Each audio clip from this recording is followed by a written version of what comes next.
Olá, começamos agora mais um Frente a Frente. A nossa entrevista hoje é com a empresária Laura Maurer Villanova, que fala aqui sobre a importância da mobilização social na discussão, não é? Inclusive do poder público, no sentido de criar atendimentos específicos e mais avançados para as crianças que nascem com a síndrome de Phelan-McDermid. O Dia da Conscientização sobre a síndrome aconteceu no dia 22 de outubro, mas a luta é de todos os dias para quem tem filhos portadores da síndrome. E a Laura está aqui com a gente. Ela está entre as 81 mães no Brasil, a segunda aqui em Alagoas, que tem filho e que foi diagnosticado com a síndrome. Portanto, nós vamos falar sobre a importância de debater esse tema, de criar mais mecanismos, né, entre as mães que têm filhos portadores da síndrome. Laura, eu agradeço antecipadamente a sua presença aqui conosco e comecemos justamente, né, dentro dessa estimativa que foi colocada de crianças portadoras da síndrome aqui no Brasil. Considerando que pode ser bem maior, porque é estimativa, não há diagnóstico já para se definir a quantidade, mas que é colocada em termos de 10 mil não é? No Brasil, no sim. Brasil, exatamente. O que pode caracterizar o diagnóstico, a condição de ter o diagnóstico? Como você se deparou com essa síndrome na sua vida?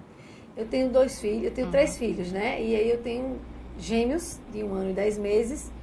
E um desses bebês gêmeos, que é o Dante, ele tem essa síndrome, né?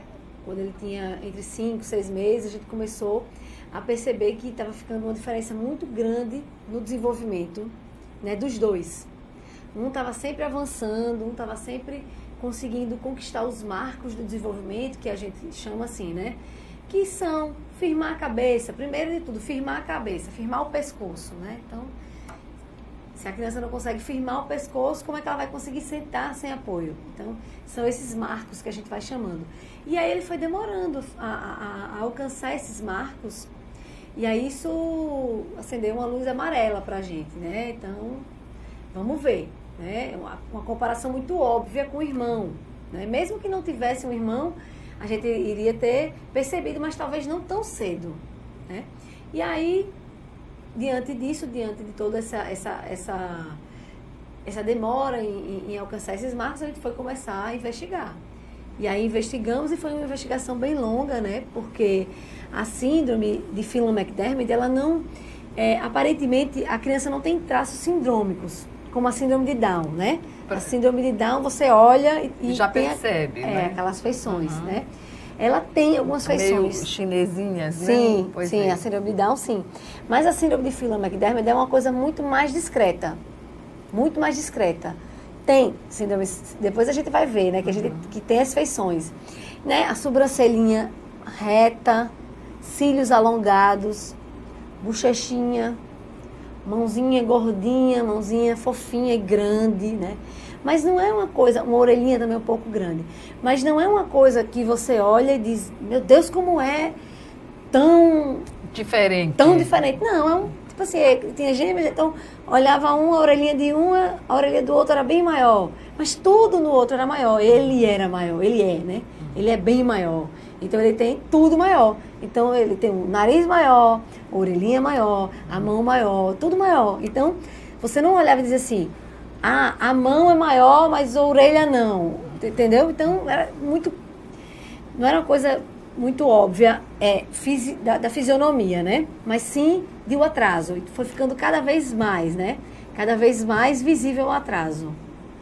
A diferença entre os dois. Então, a gente iniciou por uma investigação, como sempre começa, né? A investigação sempre é clínica primeiro, né? Primeiro, justamente, essa questão das feições, aí depois você parte para exames, né? Exame de sangue, exame de ultrassom do abdômen, para saber se tem os 2 rins, se tem alguma anomalia ali nos órgãos internos. Exame de coração, para ver se está tudo bem no coraçãozinho, e um exame, né, chama ressonância. Cromossômico? Não, uma ressonância magnética, esse exame clínico, esse exame inicialmente. primeiro, inicialmente. E aí na ressonância magnética não apareceu nada e nem nenhum dos outros exames. Graças a Deus ele tem todos os órgãos funcionando bem. Perfeitamente bem. Então descartou essa possibilidade de ser dele ter sido detido, por exemplo, algum sofrimento no parto, né? Esse tipo de coisa. E aí então você parte para fazer a investigação genética, que aí ali está pintando né? Pelo menos nós partimos para a investigação genética. Tem muitos pais que demoram a tomar essa decisão, ou tem a ver também com o desconhecimento ainda da comunidade médica sobre uma síndrome ainda, quer dizer, que não está popularizada, como a síndrome de Down, por exemplo. Sim, exatamente. Eu acho que as duas coisas, né? Existe tanto porque assim, o interesse maior, ele tem que ser do pai e da mãe, né? Ele tem que ser. Se você for esperar que um médico diga, olha, tem alguma coisa aqui, ele vai demorar bastante a lhe dizer isso. Então, até porque ele está no contato diário com a criança, não é? Exatamente. Então, esse interesse de saber o que tem que ser do pai. Tem que ser do pai e da mãe. Então, nós tivemos esse interesse, nós tivemos essa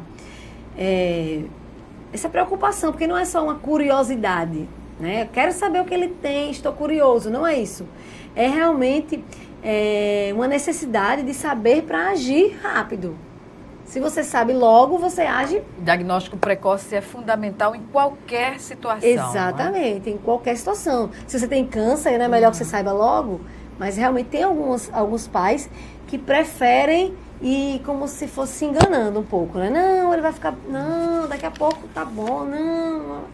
Né? Então, e esse não é um tipo de coisa que é uma gripe, que leva aquele tempo para ficar bom e fica. Não vai melhorar sozinho, não. Ele vai desenvolver, né, obviamente, de alguma forma, mas vai demorar muito. Pode ter o agravamento, e sim, dos sintomas já existentes ou outros aparecerem. Com certeza.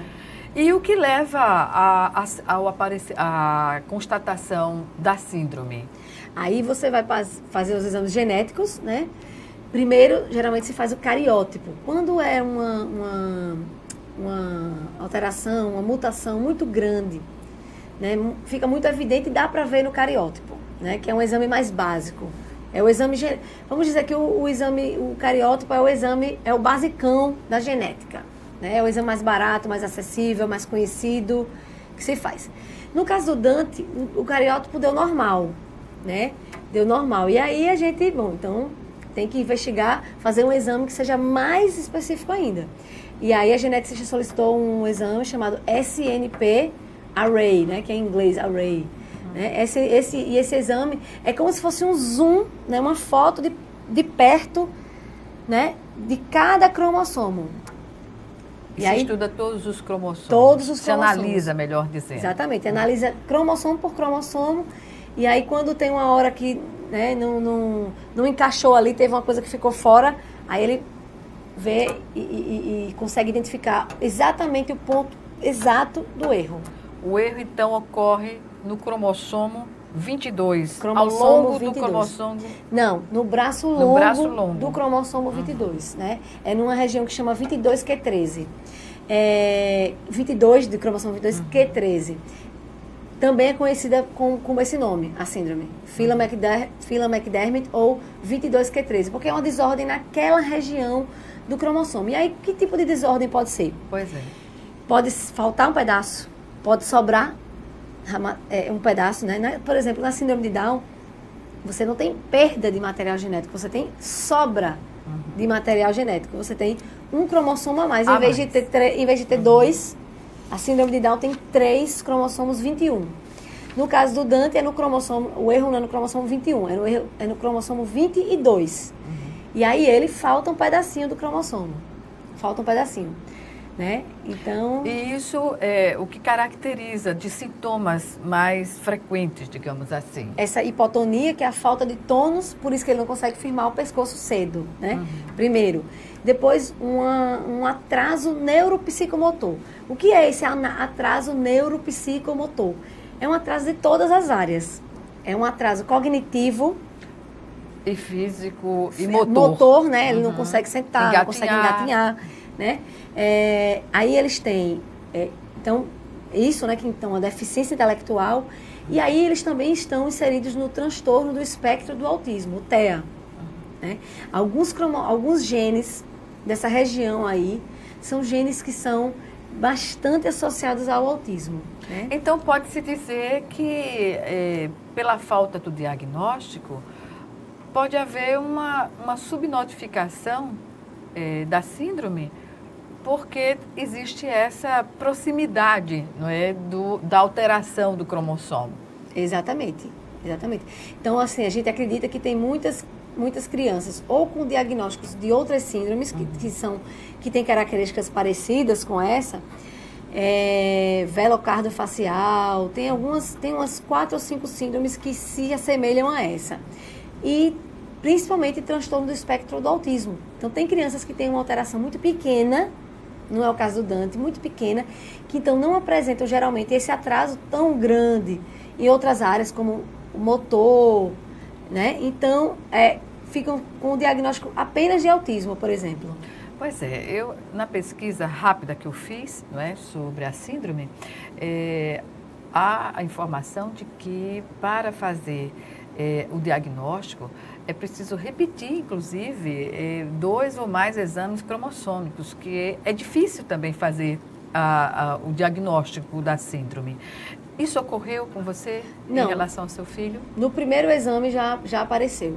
Eu acho que os exames estão ficando cada vez mais específicos. Tem alguns pais agora que eles já estão buscando exames mais aprofundados, né? Porque o que às vezes acontece é que existe uma coisa chamada second hit.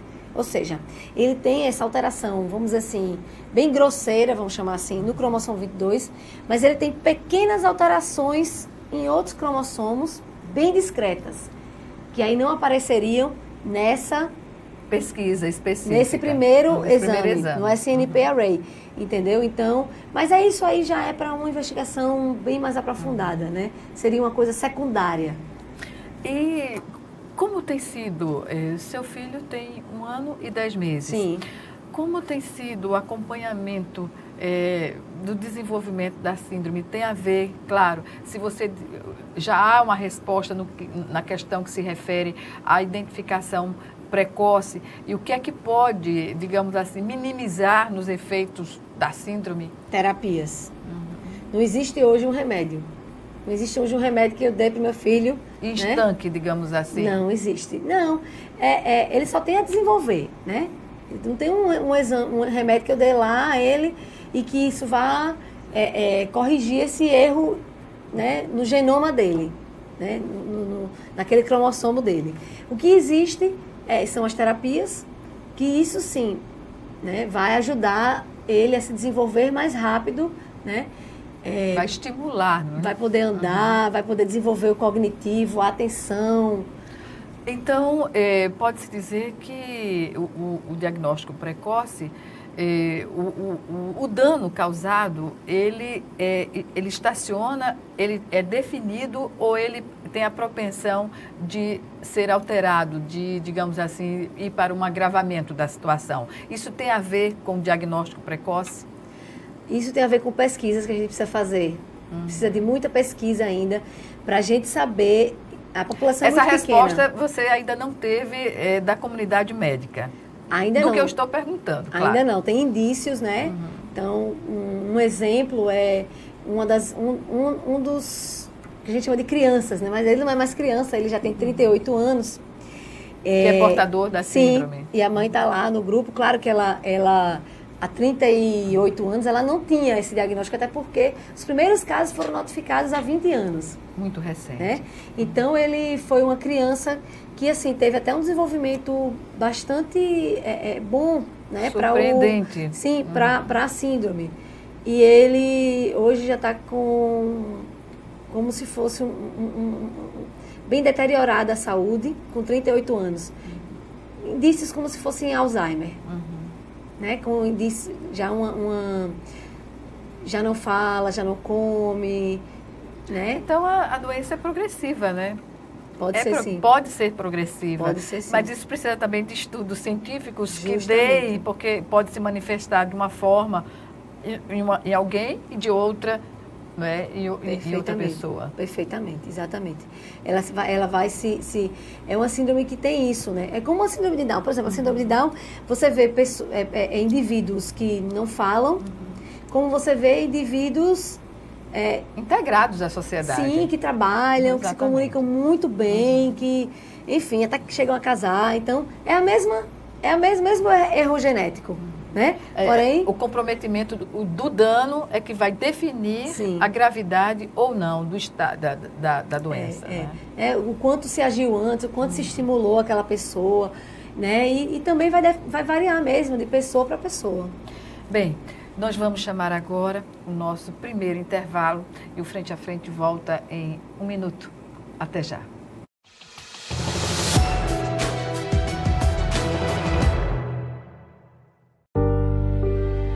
Minha filha deixou um vazio tão grande na família. Que só quem passou por isso na família ou próximo sabe como que é, né? Foi um dos momentos mais difíceis da minha vida.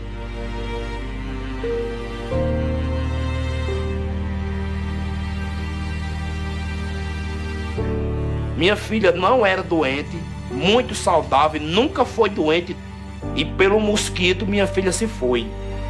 Ele não conseguia mais trabalhar por causa das dores e em cima da cama. A renda que sustentava a casa dele com a minha mãe, essa renda parou, né? Mas assim, ela ainda não anda, ela não senta, ela não fala. Eu, graças a Deus, ainda tenho a minha filha comigo. O perigo é para todos, o combate também. Faça a sua parte. Com ações simples, podemos combater o mosquito. Ministério da Saúde, Governo Federal.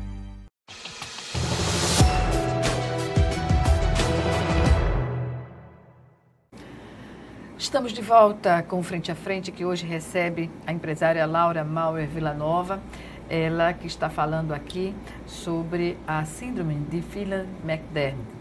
Ela tem um filho de 1 ano e 10 meses, portador da síndrome, constatado, já diagnosticado, mas é uma síndrome que ainda apresenta uma subnotificação imensa no país. Não é?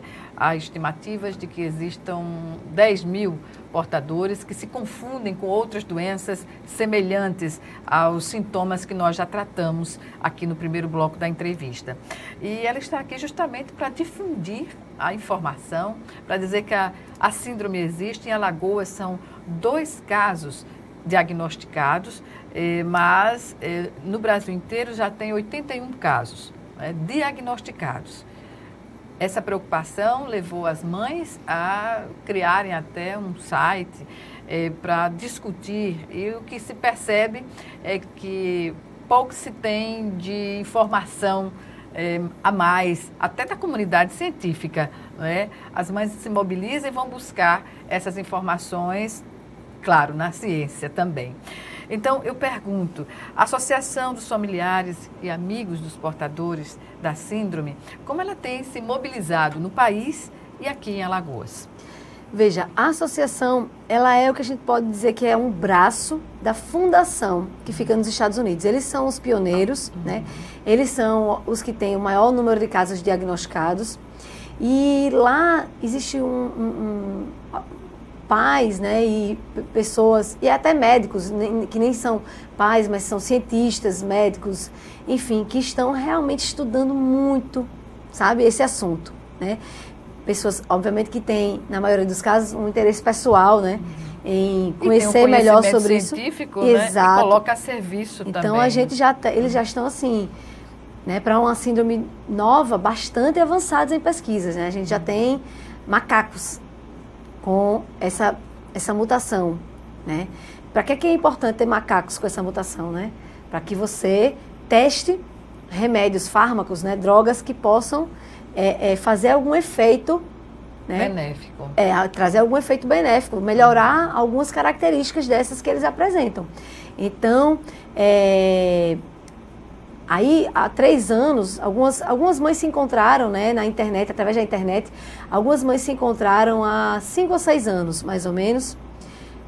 Cada uma teve um diagnóstico ali, e através do blog de uma delas se encontraram. E aí fizeram um grupo, né, de Facebook E depois disso, isso foi tomando corpo, mais pessoas foram entrando, mais pessoas foram tendo diagnóstico, né, por conta dos exames genéticos mais acessíveis, ficando mais acessíveis, e aí se formou uma associação. Então a gente tem CNPJ, existe um CNPJ, né?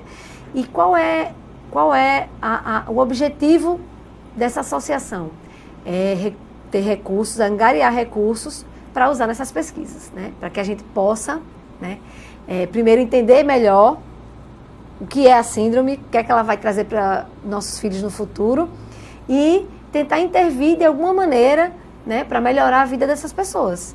Pois é, e hoje, o que as famílias, porque quando a síndrome dessa é descoberta, né, na família, em algum integrante da família, seja tardiamente ou precocemente, né, isso coloca a família diante de situações muito difíceis, a começar pela condição, que nem todas têm, de ter o tratamento, de ter o atendimento.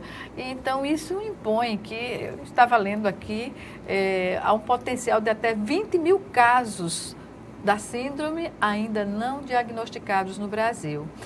Isso impõe um olhar diferenciado do sistema público de saúde para criar uma condição objetiva de atendimento e acompanhamento dessas vítimas da síndrome, não? Sim, com certeza, né?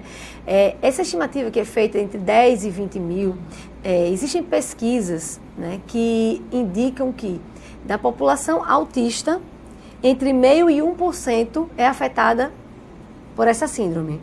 É esse gene aí que está envolvido nessa condição autística, né? Então é daí onde a gente tira esse número. E se a gente considerar o número de autistas sim, no país, né? Se fala em 1% da população. Pois é. Atualmente, né? Atualmente se fala em 1% da população. Existem algumas estimativas bem mais catastróficas, no sentido de está aumentando muito. Eu já ouvi estimativas bem mais altas que isso, mas não sei se com base científica não. Por enquto, o que a ciência diz é isso, 1% da população. E o site, como acessar, como chegar a essa plataforma, né, para discussão, para trocar ideias, conhecimento, enfim, é uma forma também de mobilizar as mães, os pais, a família, né, de portadores da síndrome. Exatamente. A gente criou o site que é para prover informações básicas, né? E assim que a família tem o diagnóstico, como é o meu caso, eu tive o diagnóstico, né? Eu recebi lá o exame e vi o nome dessa síndrome e óbvio que a primeira coisa que a gente faz hoje é ir para o Google, né? Então coloquei lá no Google e aí o Google já me direcionou para esse site da associação, né? E lá eu vi já algumas informações e já procurei e já entendi que ali era uma associação, né? Ou seja, eu já entendi que aquilo era um grupo, então eu falei, eu preciso me integrar a esse grupo, né? E aí entrei em contato e eles me pediram comprovações, porque não é qualquer pessoa que pode entrar no grupo, né? Você tem que comprovar através do exame que você tem aquele diagnóstico, né? Isso é para poder você manter aquele controle, né, de não ter curiosos, de você ter realmente privacidade ali, né? Do que se discute ali. E existem mães ali que estão com esse diagnóstico há mais de 10 anos e que têm uma estrada assim longa nisso e que são mães muito estudiosas, Gorete, muito, muito estudiosas. Então, eu digo para você, nenhum médico sabe mais do que essas mães. Nenhum médico aqui no Brasil sabe mais que essas mães, nenhum. Então, elas, sempre que acontece algum problema, está acontecendo isso com meu filho, ele está na hora de comer, Então, elas sempre têm, olha, pode ser isso, isso, isso e isso, porque essa e essa criança já apresentaram isso, e o resultado foi isso, isso, isso. E, então, elas têm tudo catalogado, elas têm tudo registrado, tem um arquivo de cada criança. Pois é, eu estava vendo aqui o percentual de problemas que ocorrem nas crianças e nas pessoas que são portadoras da síndrome, né, mais frequentes, digamos assim. Sim. 40% dos pacientes desenvolvem distúrbios do sono, refluxo gastroesofágico, a alta tolerância à dor, né, também. Eles não choram muito, bate a cabeça e chora, depois para. Assim. E nada, né? Pois é, diarreia, constipação, cílios longos, como você falou, anomalias nas orelhas, mãos grandes e fofas, unhas displásicas também, né? E 25% infecções recorrentes no trato respiratório, anomalias renais, refluxo, ausência de um dos rins até. Sim, né? muitos têm, tem só um rim, o outro rim atrofia.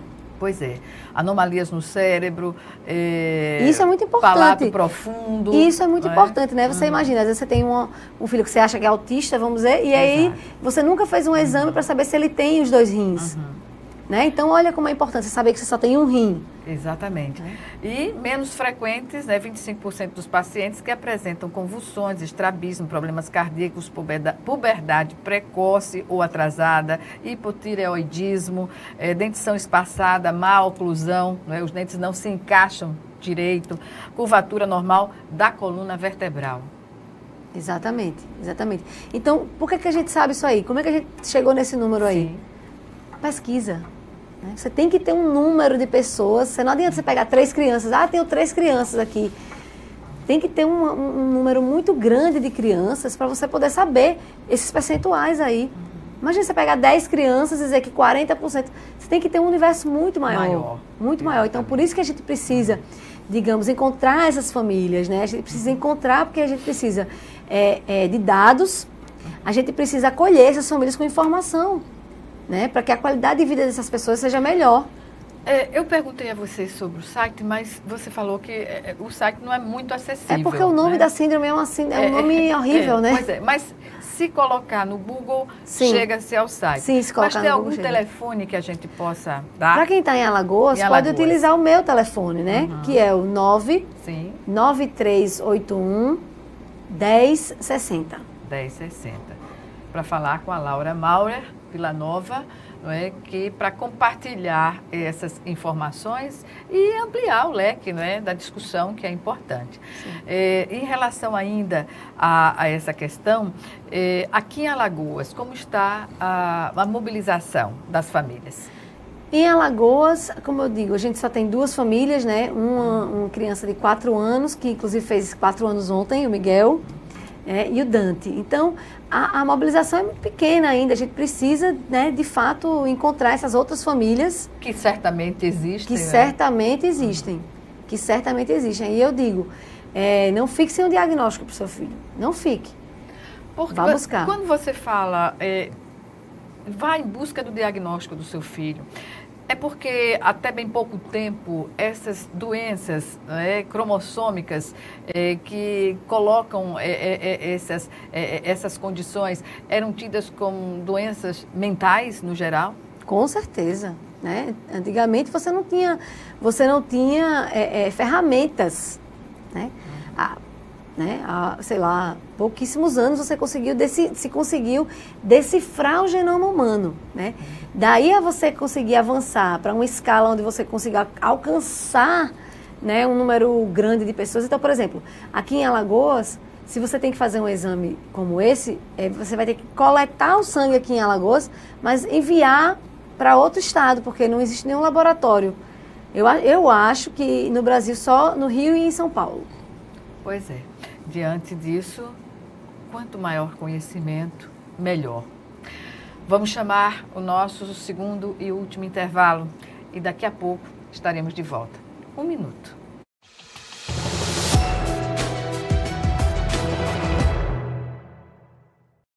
Quem doa sangue, doa esperança. Recebe sorrisos, alegria e confiança. Quem já doou sabe o bem que faz.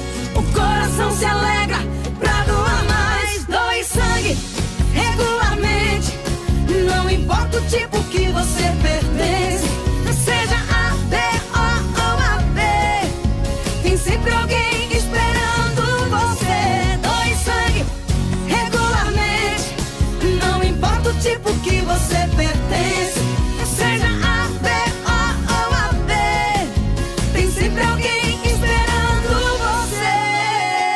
Uma doação pode beneficiar até 4 vidas. Por isso é importante que todo doador continue com este ato de bondade sempre. Procure um hemocentro e seja um doador regular. Doe sangue regularmente e ajude a quem precisa. Ministério da Saúde, Governo Federal.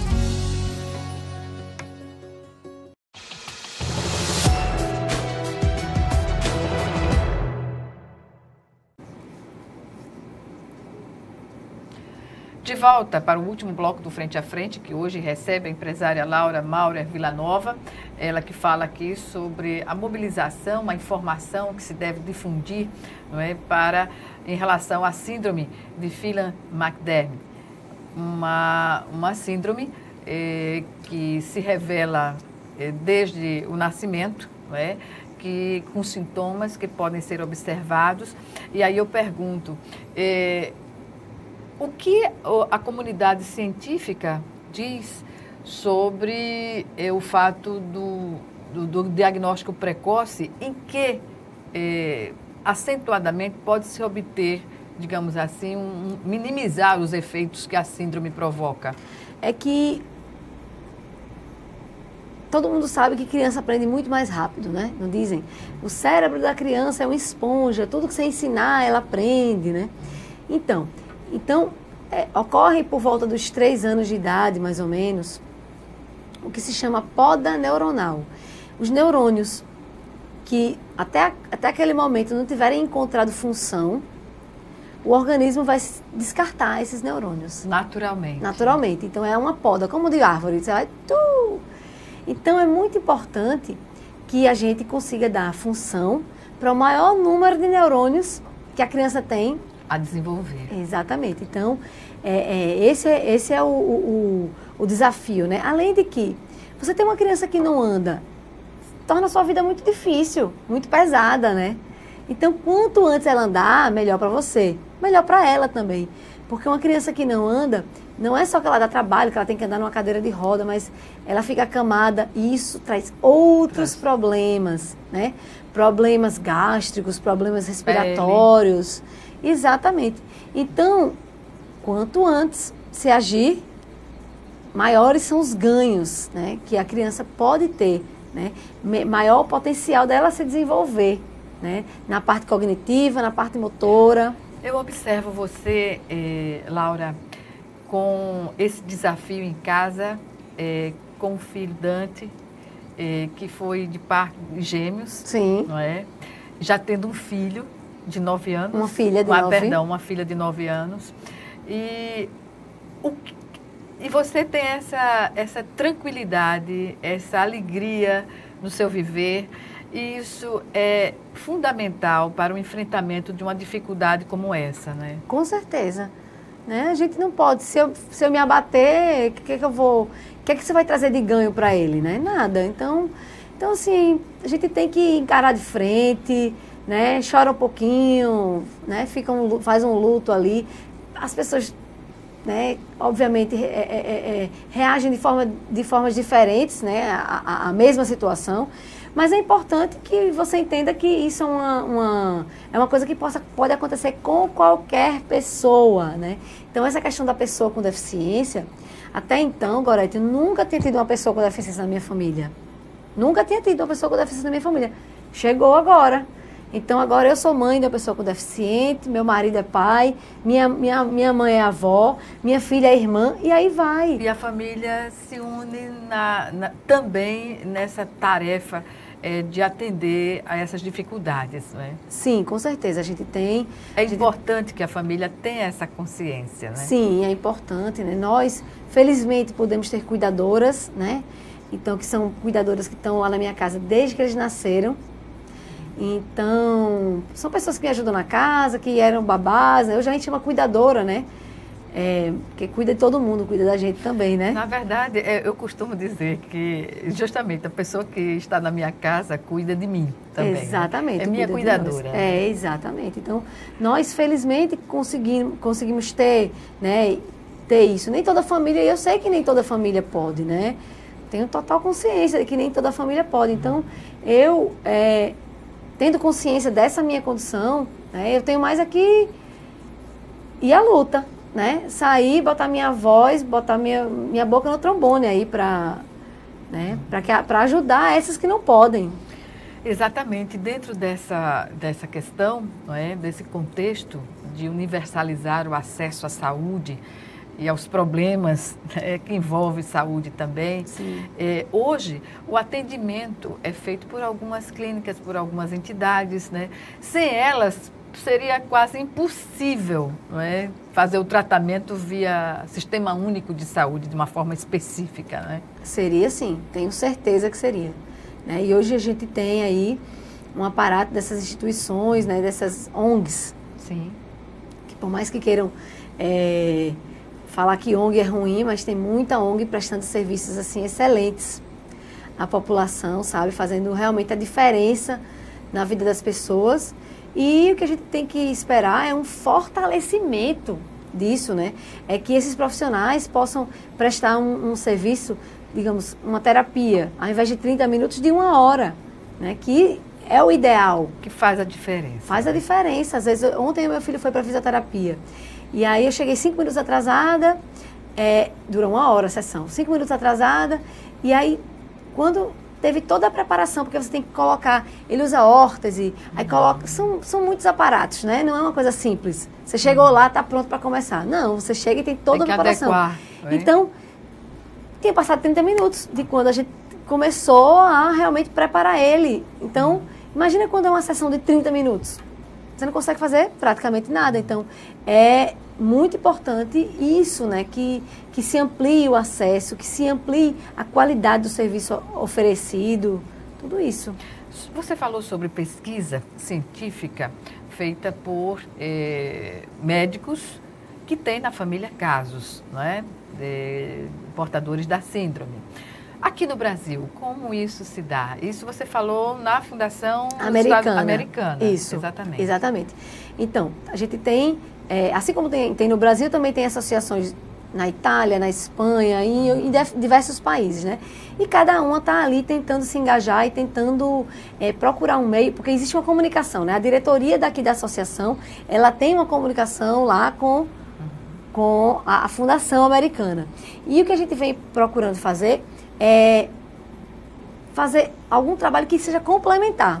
E não que, ele está fazendo, eu vou fazer também. Porque a gente considera isso um desperdício de energia.